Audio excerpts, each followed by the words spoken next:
mengenal beliau atas sebab sumbangan dan bakti beliau kepada kerajaan negeri Melaka. Beliau ialah Datuk Rahmat Mariman.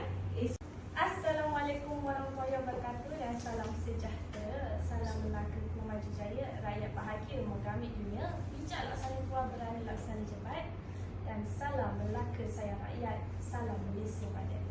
Kembali lagi bersama saya, Alia Atika, podcaster anda untuk episod kali ini. Jadi terlebih dahulu saya ingin mengucapkan ribuan terima kasihlah kepada penonton yang telah pun setia menonton kami di platform YouTube, Spotify dan Facebook.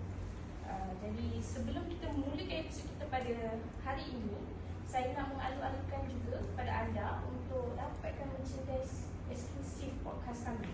Kita bukan saja ada topi, kita bersama dengan YB Datuk Rahmat Mariman. Jadi kali ini kita nak tanya soalan yang agak sensasi Datuk. Tapi sebelum kita memulakan soalan, apa kata kita main game dulu? Game.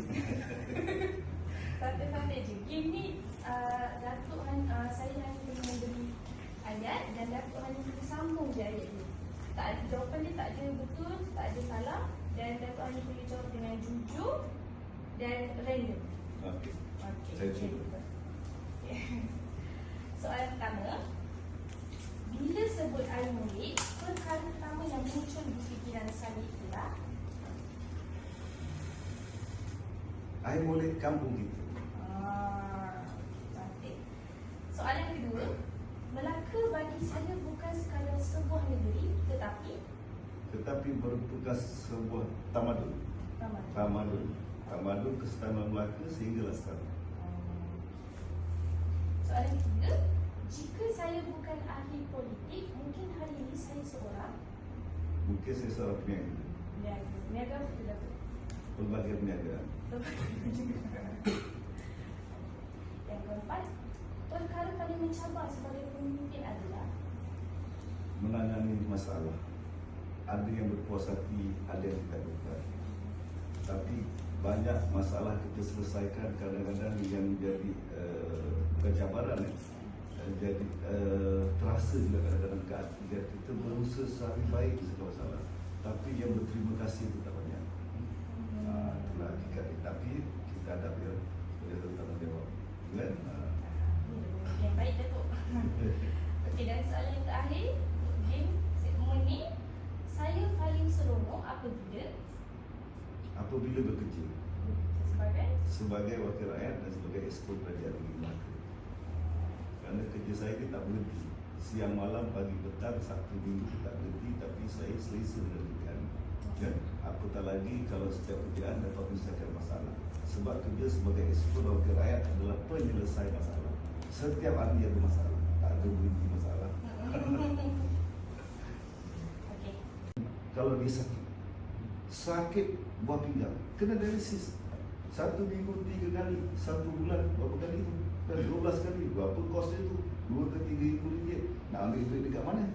Kalau dia kan kita kerajaan, pension dan sebagainya, kerajaan tanggung. Betul? Kalau dia ada perkesu boleh tanggung. Kalau dia tak ada tu semua, boleh meninggal tu. Sebab itulah kita bantu berjuta-juta untuk bantu dari secara percuma melalui majlis agama Islam. Yang orang tak nampak ni, orang nampak macam seolah-olah Melaka ni kota hiburan. Tapi sebenarnya ini pilihan dekat tangan kita. Kita nak pilih yang mana, kita pergi antara duniawi dan ukran. Tapi sebab kita dah sediakan tanggungjawab kita dah buat. Dan malahan di golongan asnaf juga kita latih mereka menjadi usahawan-usahawan asnaf. Dan kita bimbing mereka, kita beri bantuan modal, kita bawa mereka ke mana-mana, ada event, ada karnival dan sebagainya. Malahan golongan asnaf ni target kita adalah daripada penerima bantuan zakat, kita nak jadikan mereka ni pembayar zakat. Dan alhamdulillah program ini berjaya. Malahan dengan buka kedai emas pun dah ada daripada golongan asnaf. Itu mungkin orang tak nampak. Kan? Jadi peranan yang dimainkan oleh agensi agama Islam, kita ada jabatan mufti, kita ada ma'in, kita ada jaim, kita ada baitul mal, kita ada pusat zakat, kan, kita ada mahkamah syariah, kita ada pendakwaan, kita ada agensi atau anak syarikat di bawah tu yang keseluruhannya hampir ke 4,000 bawah tangan. Kita ada juga bahagian halal, kita juga ada bahagian pendidikan mendirikan sekolah agama SR Jaim ni yang gurunya ada lebih 1,600 orang, mendidik anak-anak kita di puluhan ribu dan ratusan ribu. Itulah peranan-peranan. Malahan bantuan-bantuan untuk asnaf kita tak ketepikan. Mu'alaf sebagai contoh. Orang-orang yang masuk Islam, kita membelanjakan kepada mereka ini setahun lebih kurang 17 juta ringgit untuk supaya orang mu'alaf ni kebajikan terjamin.